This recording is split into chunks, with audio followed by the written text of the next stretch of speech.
मां मंगलांक अष्टम वार्षिक चंडी यज्ञ महासमारोह पालित। टांगी चौतारा ब्लॉक भगतपुर ठारे मां मंगलांक अष्टम वार्षिक चंडी यज्ञ मंगला साही ठारे अनुष्ठित हो जाइछे। उक्त पूजा कार्य अक्षय बारिक पौरोहित सकाळे कलश यात्रा सूर्य पूजा सहित संध्यारे पंडित अक्षय पाढ़ी द्वारा पूर्णाहुति कार्य संपूर्ण होता। संध्यारे सार्थ नायक, पद्यनाथ, हिमांशु साहू और नारायण महांती द्वारा दधी बामन जीव संकीर्तन मंडली ललाट महाराणा द्वारा आंचलिक भजन संध्या परिवेषण करा।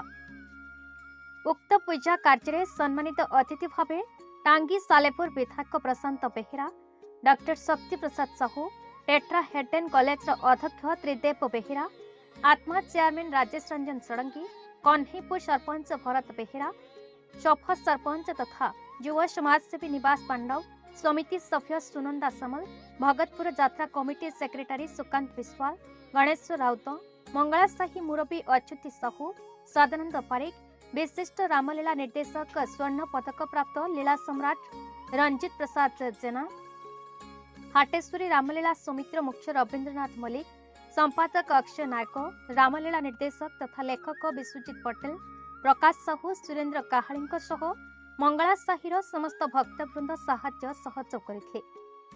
सर्वोपरि महादेव साउंडर मालिक लोकनाथ पारिक सहयोग और परिवेषण अत्यंत उच्चकोटीर थिला।